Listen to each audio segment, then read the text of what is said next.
Assalamualaikum warahmatullahi wabarakatuh. Kali ini saya akan membahas tentang pembelajaran materi pengenalan e-commerce. Pengertian elektronik commerce. E-commerce merupakan suatu tindakan melakukan transaksi bisnis secara elektronik dengan internet menggunakan media komunikasi yang paling utama. Penjelasan di atas merupakan gagasan dari Robert E. Johnson.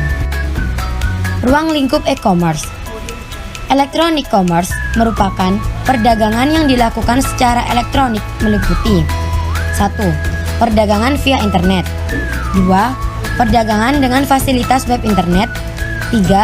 Perdagangan dengan sistem pertukaran data struktur secara elektronik.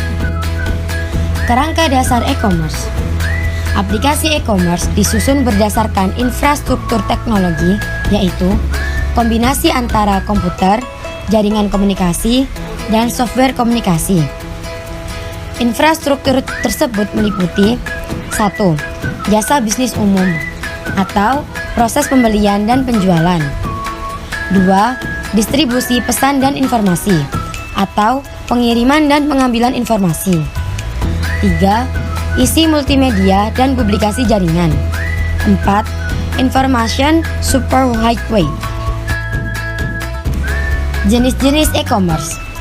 Business to business atau B2B, business customer atau B2C melalui internet, customers to customer C2C, government nation atau G2N.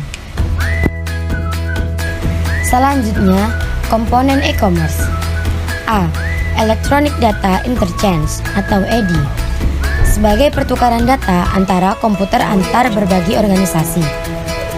B. Digital currency, memungkinkan user untuk memindahkan dananya secara elektronik. C. Electronic catalogs, merupakan antarmuka grafis atau GUI yang umumnya berbentuk halaman www berisi informasi tentang penawaran produk dan jasa. Keuntungan e-commerce. Bagi pengelola bisnis, perusahaan dapat menjangkau pelanggan di seluruh Indonesia dan efisiensi tanpa kesalahan dan tepat waktu. Bagi konsumen, harga lebih murah, belanja cukup pada suatu tempat. Dan bagi manajemen, peningkatan pendapatan dan loyalitas pelanggan. Yang terakhir, kelebihan e-commerce. Yang pertama, otomatisasi, yaitu menggantikan proses manual. Yang kedua, integrasi, yaitu meningkatkan efisiensi dan efektivitas proses. Yang ketiga, publikasi, yaitu memberikan jasa promosi dan komunikasi atas produk dan jasa yang dipasarkan. Yang keempat, interaksi, yaitu pertukaran data atau informasi antar berbagai pihak yang akan meminimalkan human error. Yang terakhir, transaksi, kesepakatan antara dua pihak untuk melakukan transaksi yang melibatkan institusi lain. Yang terakhir, kelebihan e-commerce. Yang pertama, otomatisasi, yaitu menggantikan proses manual. Yang kedua, integrasi, yaitu meningkatkan efisiensi dan efektivitas proses. Yang ketiga, publikasi, yaitu memberikan jasa promosi dan komunikasi atas produk dan jasa yang dipasarkan. Yang keempat, interaksi, yaitu pertukaran data atau informasi antar berbagai pihak yang akan meminimalkan human error.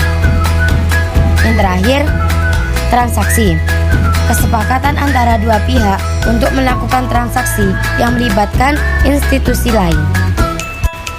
Yang terakhir, kelebihan e-commerce. Yang pertama, otomatisasi, yaitu menggantikan proses manual. Yang kedua, integrasi, yaitu meningkatkan efisiensi dan efektivitas proses. Yang ketiga, publikasi, yaitu memberikan jasa promosi dan komunikasi atas produk dan jasa yang dipasarkan. Yang keempat, interaksi, yaitu pertukaran data atau informasi antar berbagai pihak yang akan meminimalkan human error. Yang terakhir, transaksi, kesepakatan antara dua pihak untuk melakukan transaksi yang melibatkan institusi lain. Sekian dari penjelasan saya, semoga bermanfaat. Mohon maaf apabila ada kesalahan dan kekurangan. Wassalamualaikum warahmatullahi wabarakatuh.